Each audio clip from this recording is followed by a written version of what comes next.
Phong tục văn hóa của dân tộc Hơ Mông.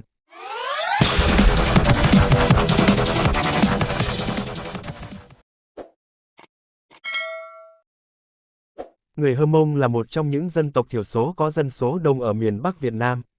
Cùng với 53 dân tộc anh em, người Hơ Mông luôn luôn là một phần của sự thống nhất khối đại đoàn kết dân tộc và góp phần làm phong phú cho nền văn hóa các dân tộc Việt Nam. Đồng bào có câu, lửa cháy đến đâu người Mông theo đến đó, hay, người chạy theo nương, để nói về cuộc sống du canh nương rẫy. Sản phẩm nông nghiệp chính là ngô, lúa nương, khoai, mạch ba góc, ý dĩ, lạc, vừng, đậu và các loại rau, ở một vài nơi có ruộng bậc thang. Các loại quả táo, đào, mận, lê cũng rất nổi tiếng và đồng bào còn trồng cả các loại cây thuốc như tam thất, xuyên khung, đảm sâm. Nghề dệt vải lanh là một trong những hoạt động sản xuất đặc sắc của người Hơ Mông. Họ phát triển đa dạng các nghề thủ công như đan lát, rèn, làm yên cương ngựa, đồ gỗ, nhất là các đồ đựng, làm giấy bản, đồ trang sức bằng bạc phục vụ nhu cầu và thị hiếu của người dân. Các thợ thủ công Hơ Mông phần lớn là thợ bán chuyên nghiệp, làm ra những sản phẩm nổi tiếng như lưỡi cày, dao, cuốc, xẻng, nòng súng đạt trình độ kỹ thuật cao. Người Hơ Mông sống quần tụ trong từng bản có vài chục nóc nhà, họ thường thích sống khép kín, nhiều nơi đồng bào xây tường đá ngang đầu quanh nhà ở. Nhà cửa là loại nhà trệt, 3 gian 2 trái, có từ 2 đến 3 cửa. Phổ biến là nhà bương ván hay vách nứa, mái tranh. Quanh làng vẫn còn lại đến ngày nay những ngôi nhà của người Hơ Mông giàu có, trình tường xung quanh, cột gỗ thông kê trên đá tảng hình đèn lồng hay quả bí, mái lợp ngói âm dương có gác lát ván.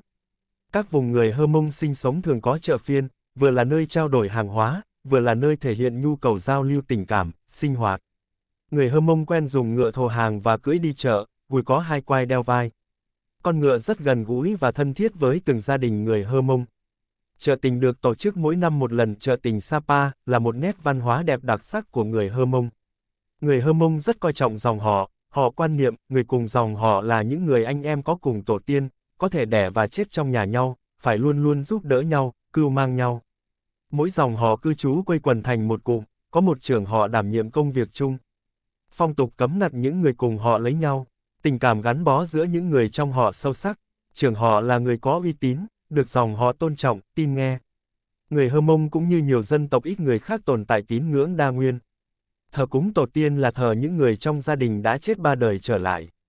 Thờ cúng tổ tiên ở tất cả gia đình những người con trai đã tách ra ở riêng chứ không phải chỉ con trưởng. Bên cạnh thờ cúng tổ tiên, người Hơ Mông còn tồn tại một hệ thống ma nhà với những lễ thức cúng bái riêng biệt. Hôn nhân gia đình của người Hơ Mông theo tập quán tự do kén chọn bạn đời. Những người cùng dòng họ không lấy nhau, thanh niên nam nữ được lựa chọn bạn đời.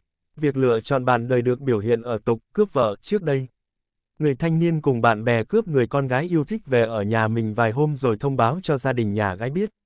Vợ chồng người Hơ Mông rất ít bỏ nhau, họ sống với nhau hòa thuận, cùng làm ăn, cùng lên nương, xuống chợ.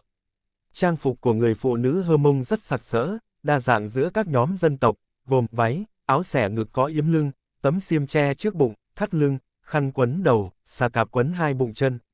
Váy hình nón cụt, xếp nếp xòe rộng chữ thập trong các hình vuông, nhưng váy mang hình ống, khi mặc mới xếp nếp thắt lưng ngoài cạp, áo mở chếch ngực về phía bên trái, cài một khuy, cánh tay, cổ áo, gấu áo đều thêu hoa văn, đồ trang sức bao gồm khuyên tai, vòng cổ, vòng tay, vòng chân, nhẫn. Trang phục của đàn ông Hơ Mông giống như đàn ông Nùng, quần dài, đũng chân què cạp lá tọa, áo ngắn ống rộng cổ đứng mổ bụng khuy cài, quần áo đều màu tràm. Mông VN cảm ơn bạn đã theo dõi.